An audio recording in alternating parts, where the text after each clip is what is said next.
There's no doubt that having an ex can complicate your life. Yeah, but our first guest says it doesn't have to upset your daily balance. Welcome the host of the Daily Balance, Kim Jacobs. Hi, Kim. Hi, how are you guys? Great. Fantastic. All right, well, let's start with this. Let's start with the ex that really isn't yours. Say you get remarried and then they have an ex. So how do we deal with them? We got to remember, you say first, that it's their ex, not yours. That's the biggest thing to keep in mind, that you don't have to worry about trying to fix the situation or how your spouse is going to deal with the ex.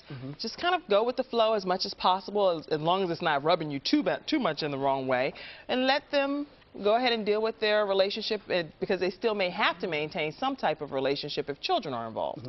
But go with the flow. Can you talk about that, Kim, if children are involved? If you're recently divorced, you have children, remembering that your kids need both parents. The What do you want to children say about have that? to have the opportunity to know that both parents still love them equally, and it's not their fault that whatever happened transpired. Don't let them feel any brunt from the situation. Let them know that they're loved by both individuals, and don't bad talk the other parent either. I think that's so important. Also, you have to keep in mind that your ex-spouse may be hurting still, maybe grieving. They may be really sincerely grieving, only because there may be people that are in an ex situation, not by choice, but because they're forced into that situation.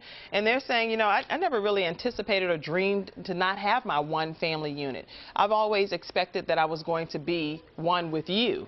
And now to be in this situation, it could be a very difficult situation for them. So please be very considerate of that situation, and tell them, even if you know that they may need some counseling, really, don't suggest things around the children that could be detrimental to the other parent. Let them just adjust the way that they choose to.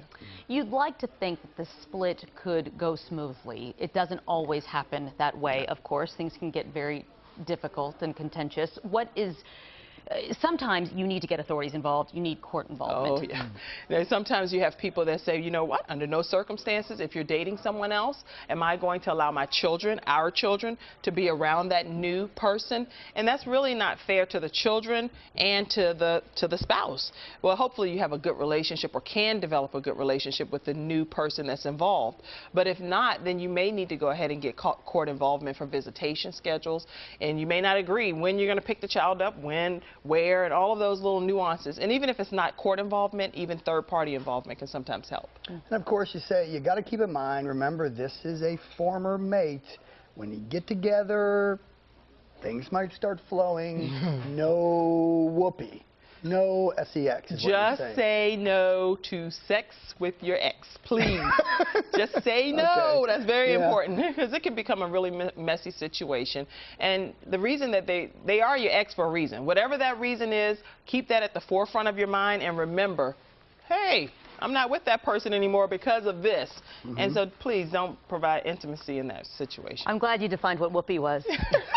I'm glad you defined it. Did you ever see that movie, It's Complicated, with Meryl Streep? That's a whoopee. exactly what, that's exactly, and they were exes, and they were getting it on. If you want more, I'll tell you more later. Right, and it was really complicated, because they had to fake, and it was just a mess. It was a huge complicated. mess. You can watch Kim on the Daily Balance. It airs Saturday mornings at 10 on WTVI. Kim, a pleasure as always. Thank you. Thank you.